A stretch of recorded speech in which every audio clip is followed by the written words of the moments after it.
Hi, this is Andrew, and this is Keen On, the daily Now.tv chat show with some of the world's leading thinkers and writers. Hello, everybody. It is Friday, February 9th, 2024, and if it's a Friday, it must be That Was the Week with my old friend Keith Tier. He's relying on horrible AI art, and I can't convince him not to. So if you're just listening to this, you are spared Keith's dreadful AI art. But I did. And if you're watching, it's doubly offensive. Not only is this horrible AI art, although he'll probably claim it isn't, but we also have a picture of two men who aren't probably particularly popular on our network, Vladimir Putin and Tucker Carlson, and this is supposed to be a show on technology, Keith. So how did two old white guys get prime position on That Was the Week this week? Well, they got there, because I wanted to put some real photos on so you wouldn't be able to accuse me of only using AI. Yeah, but there's still some AI on this. I can sniff it. The whole background is AI. The whole background, and it's of a cemetery, which might be a sort of a metaphor for the world or for the creative community. Whole lot of people at a funeral around something called old media. That's right. So that's why they're on, because for a technical person and a person who's been following the internet for a long time, as you have, it is striking. This week, New York Times yesterday reported that they're up to $1 billion a year in revenues, largely driven by subscriptions. And $1 billion is such a tiny number compared to Google and Facebook and Twitter even. And what happened yesterday is that they changed their name, Keith, from Twitter. It's no longer called that. Did you hear that one? I think we can flip-flop between Twitter and X, and everyone's going to know what we're talking about. So it's fine. Old people will find it hard to change names, as you know. Anyways. You're not old, though, are you?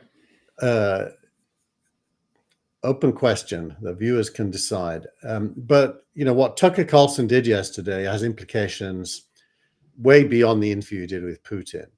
The interview with Putin was actually quite boring. I listened to it. It lasts 2 hours. And Putin, sadly, has been trained in Stalinism, so he doesn't know how to answer a question in less than 30 minutes. So it was super boring. Who does he remind you of, Keith? Not me. Anyways, so it was really boring, except for the fact that it was on the Tucker Carlson network, which is the name of Tucker Carlson's website, and it was on X, and it wasn't anywhere else. They showed snippets of it on CNN. MSNBC ignored it, hoping it would go away. But the fact is, because of it, the X app became the #1 US app for the last several days, handily beating every other app. Tucker Carlson got a whole bunch of new subscribers to the Carlson network. And this idea that the mainstream media, TV, print, and so on, hasn't really evolved where it could have owned this experience on the internet.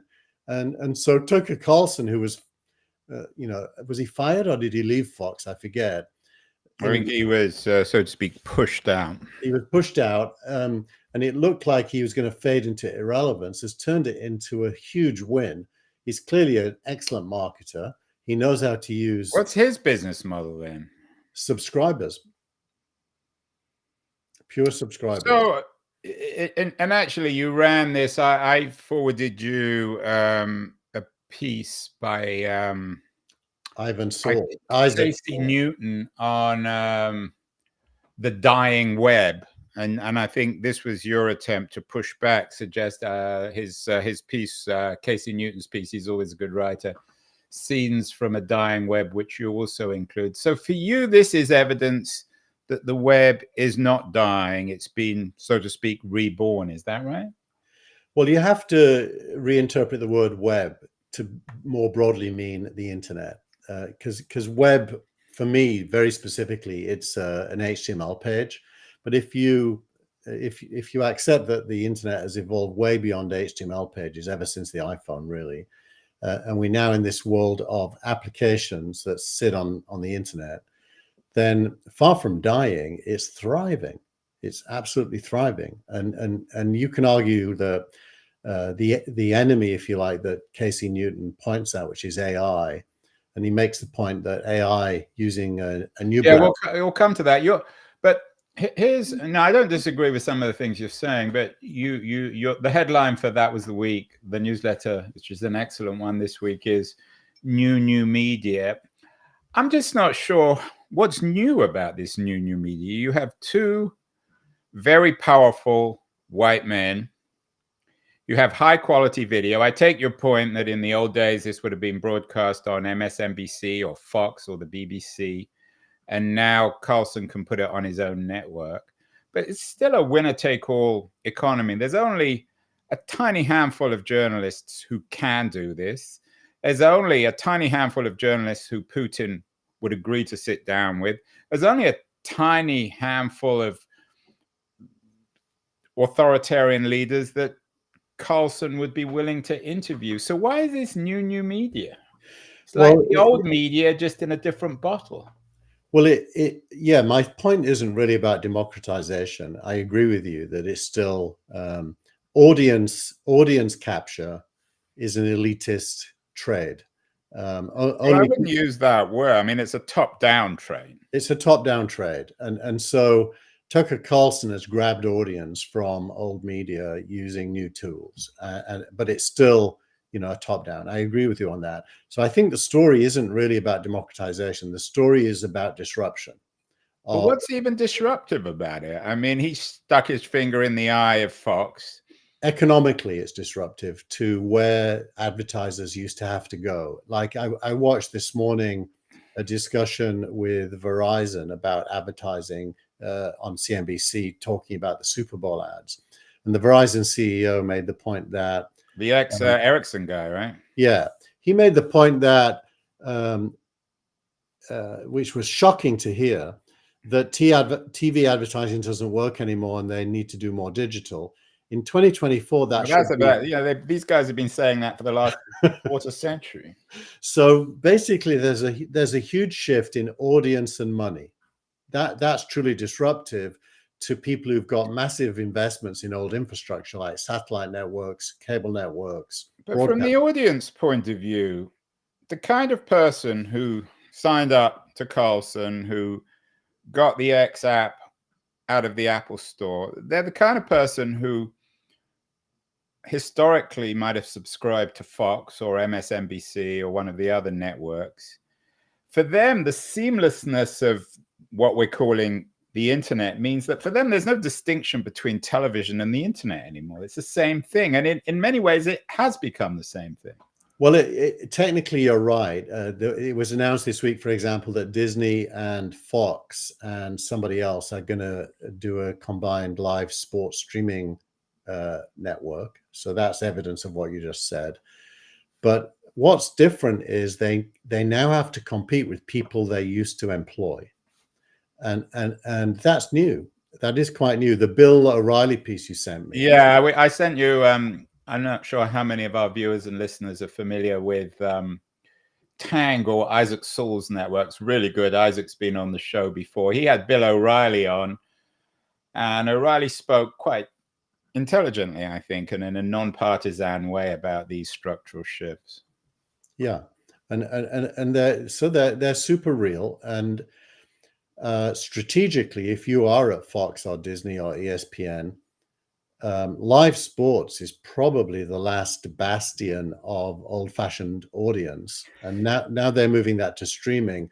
Well, it would only take an Apple or an Amazon to buy the rights to the biggest games for that to be undermined. What about the politics of all this? A lot of people will be offended with, you already told me, a lot of people will be angry with you for putting Carlson and Putin on your cover. It seems you mentioned the New York Times being up to 1 billion subscribers. In the old days, we all used to, I certainly did, and I'm sure you did, we all assumed that someone like Thomas Friedman would become a Carlson and have his own network, but none of the high-priced New York Times columnists have jumped ship. We don't have a Maureen Dowd network or a Thomas Friedman network. So why aren't the left or progressives doing the same thing? Well, maybe they are. I think it's hard. I mean, you do it, Andrew, with Now TV and Keen On. It's super hard. It involves a lot of work. You have to become the owner of the entire end-to-end value chain, and from content all the way through to delivery and then monetization. And some people just don't have the mindset to do that. Tucker Carlson clearly is very entrepreneurial, as well as being a smart guy and a good marketer. So, I think it's down to the people. By the way, the New York Times has $1 billion in revenue. It's an average of about $40 per subscriber. I guess our mutual friend, Kara Swisher, has kind of done that. She left the New York Times, although she's somebody who seems to be able to walk the very fine line between new and old media. Barry Weiss has a new book out actually next week. Yeah, and Barry Weiss kind of did it. Yeah, but she's not exactly on the left, Weiss. Well, I wasn't thinking left and right. I'm just thinking personalities. But if you want someone on the left who does it, I don't know. The left Swisher is probably the best example. Though there's no Swisher network. You'd think there would be one. She does the thing with Prof. Galloway. Well, that's I don't know Kara very well, but I don't know if anyone knows her very well, Keith, even herself. But I do know her, and observing her from afar, I would say she's used to earning a salary, and it's super hard to move from a salary to being 100% responsible for all your income. Yeah, I wonder if there's money. I mean, so where's Carlson getting his money? You'd assume that he has investment in this network. He's doing something that Trump wanted to do, and he sort of failed, right? Yeah, well, Trump's too ideological. Truth media. I don't know if Trump he's too egotistical. I don't think he has an ounce of ideology. Yeah, but when he as a marketer, he called his thing Truth Social. It's too. Tucker Carlson actually manages to balance between actually interesting media and his political views, and somehow his political views don't kill him in terms of audience. I think this interview with Putin might kill him because it was so. What about the politics of all this? I mean, I can't say I'm particularly offended, although one could be. I mean, where does Carlson stop? The obvious analogy is if he was around in 1938, he would have done the same thing with Hitler. Does he do one-on-ones with Xi and Netanyahu and Erdogan? Where does he stop with this stuff? And at what point should he stop? Well, if you were him, you wouldn't stop, would you? I mean, well, would you interview Pol Pot?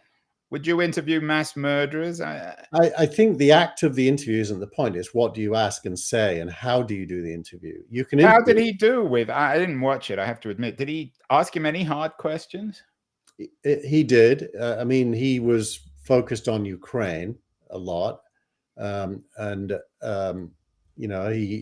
that's why Putin ended up giving 1,000 years of Russian history. And that was the headlines about Putin supposedly being open to some sort of peace deal, right?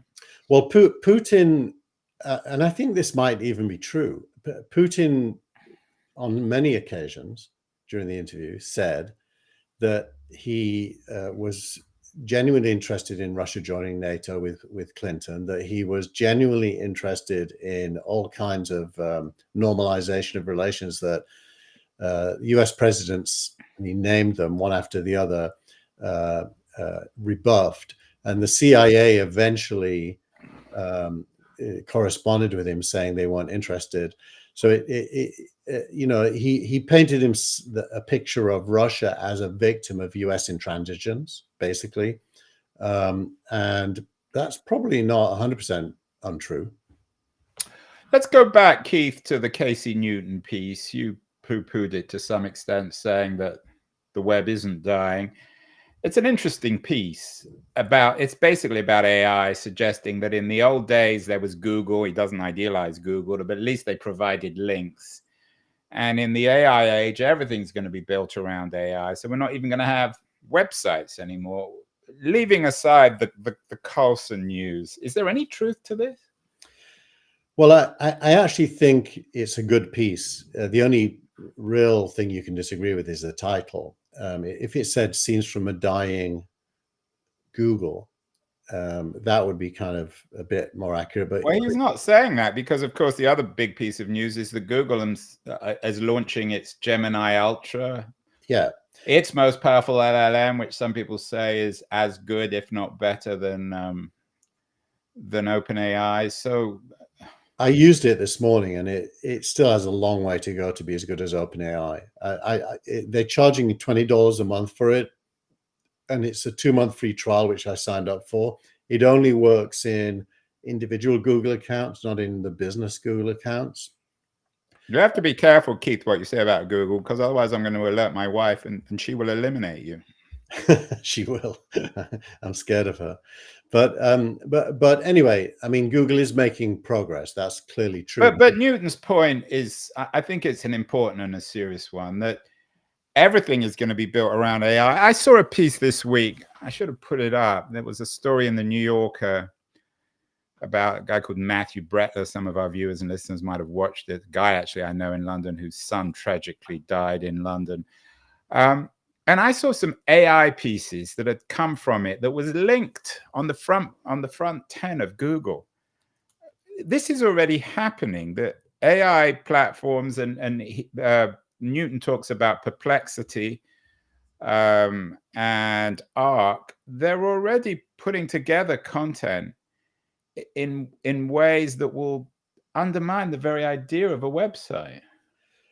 I think he's right about that, but I think he's wrong to mourn it, because I think it's going to end up being better. So if you think about it, I installed the Arc browser this morning, and Perplexity is built into it. And so when you look at, is it a browser or a sort of a post browser?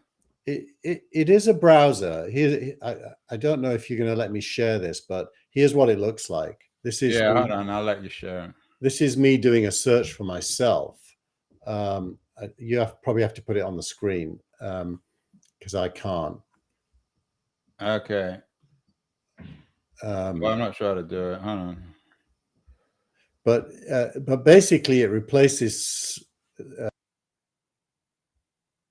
me searching for my name, and what it brings back is actually an extremely good agglomeration of stuff about me that's very relevant, including signal rank right at the top there of the bullet points. And compare that to a search experience for me, where you get all those blue links, 100 of them, and they're not particularly organized in any way or anything. Yeah, so this is all created by AI. So the real question is, at what point, if Newton is right, and this all means a dying web, or at least dying websites, what will the Perplexities and Arcs of the world, what will they build, and the OpenAIs and the Geminis, what will they build their intelligence off if there are no longer any websites? How are they going to know anything about you? No, there will still be websites, and people will still read them. I mean, think about it. If that was the week, would I? Well, firstly, I'll tell you this: almost nobody goes to the website anyway. Almost everybody gets that was the week in email. Right. The website is crawlable and learnable by AI or by Google, and I do want it to be incorporated in their knowledge bases so that it can be surfaced. So I don't know that. I think the thing that changes the most is user behavior. User behavior is going to be less and less browsing, which it already really is with mobile, and more asking for and getting things that you want to know about. And yet you remain a cornucopian. You have a piece today by Anish Acharya about how AI will usher in an era of abundance. It's an argument that we hear time and time again. The cult, if you like, of the algorithm. You're in the abundance camp. Ultimately, Keith, are you optimistic that AI will trigger an age of abundance, even when it comes to creatives? Well, it'll trigger an edge of abundance. The word abundance can be interpreted in many ways. I usually think of it as economics, wealth, if you will, but it could also mean content. That's an Andreessen Horowitz strategy piece about consumers and what the future of consumer software is. And it focuses on creativity, productivity, relationships, and wellness as the three things. So I think they're talking to themselves, persuading the Andreessen investors. Don't they realize that wellness has become an ironic term, that it's something to make most people throw up the word? It's a word that will make you most unwell. Yeah, I think it's an industry, isn't it? Wellness. It's getting consumers to pay a lot of money for when they're not sick, is what it really is. But no, they're being thoughtful, Andreessen. I mean, they're from a thought point of view, that article asks all the right questions about what the future of software is. Somebody this week said, well, software is eating the world, but AI is eating software. That's actually quite accurate. And yeah, and speaking of thoughtful Andreessen, we always think of Mark Andreessen and Horowitz, but there's more to Andreessen Horowitz than those two. There's also Chris Dixon. He has a new book out, and he's a man who still believes in Web3 and in the power of the blockchain and decentralization. Is there anything in this? Do you think? I don't know if you've read Dixon's book, but he's had quite a lot of visibility over the last couple of weeks. Yeah. Should we be going back to Web3 if indeed Casey Newton's right and the web might be dying? Is Web3 another nail in the coffin, or is it a way to stop the web dying? Well, I think firstly, the book is a New York Times bestseller. But it's only, and one of the stories was it's only a bestseller because Andreessen Horowitz have been buying up huge quantities in the sort of Reid Hoffman style. I don't know if it was them that bought it, but there have been. Yeah, it was. Well, the piece I read suggested it was, which makes the bestsellers also a bit of a farce, but that's another story. Yeah. So Chris Dixon has been at Andreessen a long time. He wasn't originally a Web3 guy. He was a consumer software guy, mostly, I think. He worked with Connie Chan, who left a couple of weeks ago.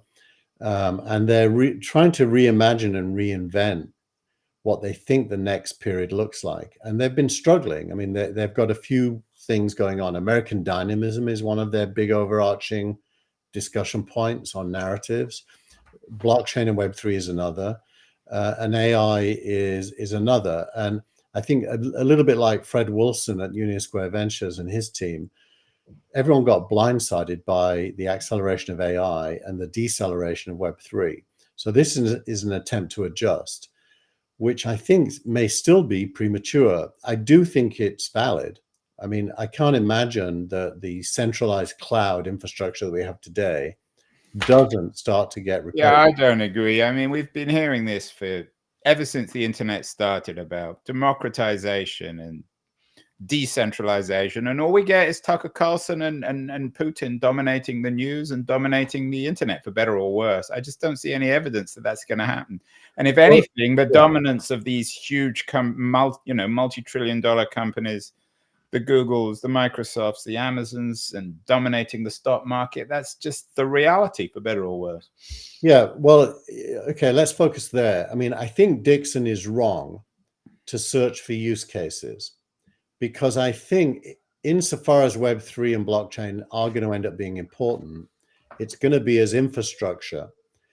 Use cases are almost always centralized because the things you need to get done to build audience are essentially highly focused, task-based things that require an effort of a team. And that's almost always centralized. Even in a decentralized infrastructure, there'll be centralized use cases of the infrastructure. So I think this centralized, decentralized narrative is a false narrative. I think it's both, but I think the end user mainly is going to experience things delivered from teams that end up bringing together using infrastructure some kind of an experience, whether it's for businesses or for consumers. So I think his search for use cases is actually a bit of desperation, but it's also an intellectual error. Well, it's interesting that his book and all his speeches seem to be directed against big tech. And it's ironic that a partner at Andreessen Ventures, Andreessen Horowitz, is so anti-big tech, same as Wilson and Albert Wenger at a Union Square. So even the VCs are dependent. I mean, it's in their interest to get beyond this highly centralized web. Otherwise, they're not going to be able to win anymore. Well, it's their version of the innovator's dilemma. The short version is you have to eat your children. So, go back 20 years and what is today big tech were startups that they all loved and invested in. And now they have to do it again. So the grown-ups become the enemy. You have to eat your children in order for the new ones to be required. Maybe that explains why some people's children are so fat, Keith. People are planning on eating them.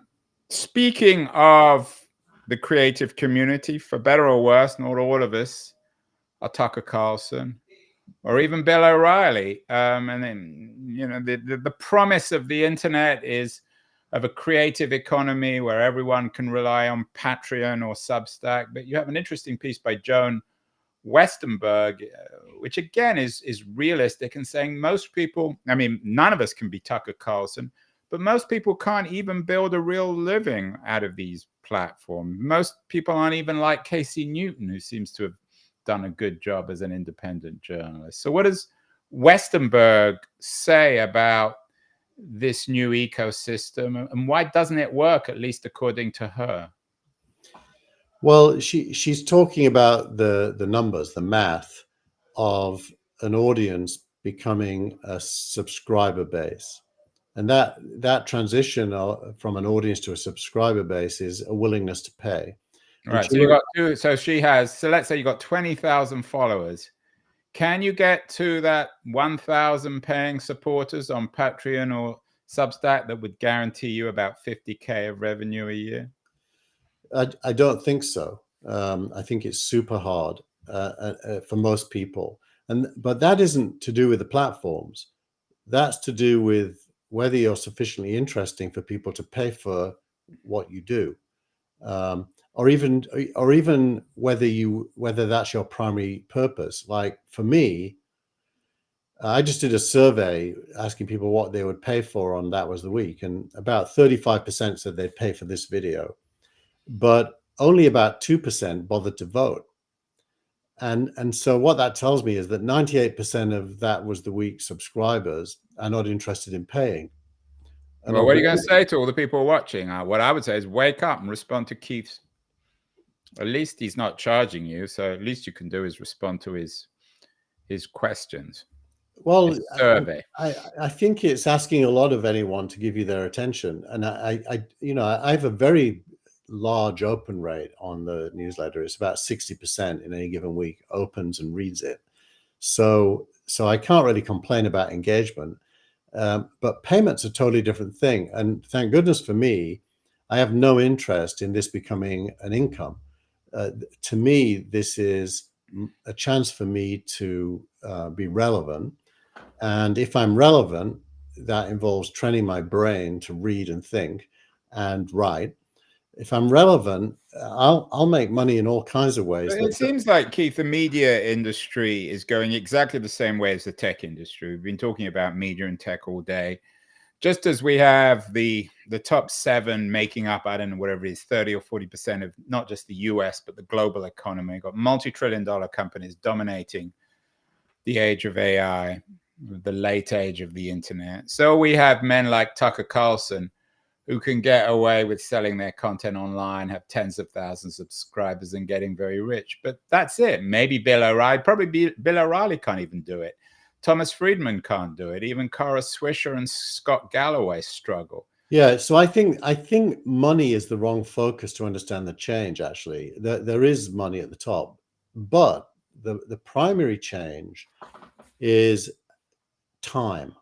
Right, or attention. Attention. It's, how do you and I spend our day now what portion of it used to be in the New York Times and the Wall Street Journal versus or broadcast TV versus today. And you know, for all of us, the answer is less and less of our time is given to those older models, and more of our time is, you know, anyone who reads That Was the Week isn't paying me, but they're spending time reading it. So does Westenberg have any advice for wannabe creatives? I mean, you're lucky enough that you don't need the revenue. I don't really need the revenue either, but many people do, especially younger people, journalists who everyone's being laid off at all these different publications that are shutting down, or dramatic cuts, even the Wall Street Journal and the Washington Post. What should they be doing? Well, I think that's a difficult question to answer, because In other words, you don't know the answer. I mean, not you, but none of us know the answer. Yeah, many of the skills that they have are not going to be required. Copy editors, you know, reporters, even, because facts are going to be easily accessible. So I think it's super hard. I just think it's an adjustment in the number of people that are going to be employed in a given industry, which is another word for productivity. So what would you do if one of your boys came home and said, I want to be a journalist? I'd say you better be super interesting and be able to charge people, otherwise you're stuffed. That's depressing. It's not your fault, Keith, but it seems to be a very bleak world out there. Some people, Cory Doctorow has described the internet may not be dying as enshittified, and Blue Sky is your startup of the week, which is now open for anyone to join. Their CEO, Jay Graber, said that she won't, and I'm quoting her here because this is a family show, enshittify the network with ads. What is it about Blue Sky that has made them your startup of the week? And do they offer any promise of a brave new world for creatives, for journalists? I did go and subscribe this week, and they're the startup of the week because they opened up free subscriptions for anyone. You needed an invite before. So I did go and subscribe, and it's like a clone of Twitter, except it's on a distributed architecture. I think, at least for now, that's the promise of distributed architecture, because I think they are the only host of this. So it's Chris Dixon's dream of Web3 melded onto the old Twitter, basically. Yeah, and Jack Dorsey obviously is big. Right, it's Dorsey's vision. He's been writing about this and talking about it for years. Yeah, so visually, it's just like Twitter. It's way less interesting than Twitter because nobody's on it, and the people that are on it you've never heard of. So it's just another of these wannabe X's that will die, or it's probably already died. It should die because there's no purpose for it. So why have you made it your startup of the week? It's your dead. Well, startup of the week doesn't mean I like it. It just means it's noteworthy. It's newsworthy because it's going to die. So I'm not going to go on it. And finally, your X of the week, and no surprises or prizes for this one, Keith, from the Tucker Carlson Network. And it's an announcement that Tucker is going to interview the Russian president, Vladimir Putin, come tonight at 6 p.m. Is this what drove traffic? Yeah, very much so. And is this why X became the most popular app on the App Store? According to Sarah Perez, and I think she's probably right, yeah. And that is why. In other words, X as a platform became a must-have for those people. So Keith, is this what you and I, old-time internet guys, we've been around since the mid-90s doing startups, is this what we wanted? A world where Tucker Carlson can interview Vladimir Putin without the approval or editorial guidance of a network, and this is what now dominates our media world? Yeah, if I take myself back to the early days of TechCrunch, when Web 2.0 was arising, we talked about the separation of content from the publications it was traditionally encased within. And YouTube was one of the first examples of that in those days, 2005, where you could publish to YouTube, and YouTube could be embedded in any other place as well through it using an embed code. And that became the poster child for content being free of what you might think of as a prison cell or a hotel, depending on whether you like it or don't like it. And I think the vision was something close to what we're seeing today, which is anybody can try to become a focal point and build an audience, and where possible, monetize that audience without needing a benefactor. The old publishing company infrastructure ends up becoming irrelevant, and it still isn't. So this is now, 20 years later, I would say it's a very incomplete revolution. But I think what happened yesterday is a sign that it's still happening. And finally, Keith, can we imagine? I mean, Tucker Carlson's brand and popularity, unpopularity, visibility was built on his career at Fox. So he built his brand the analog way. Are there going to be Tucker Carlsons in the future who are purely digital? There already are some on YouTube. I think there's a lot of emerging personalities. A lot of them tend to be on what is often called the right. And that's because they feel as if traditional media is Or TikTok. And TikTok, yeah. But, you look at people like Ben Shapiro's a name that comes to mind, who's now very well known, mainly because of social media and YouTube as well. So I think there will be more.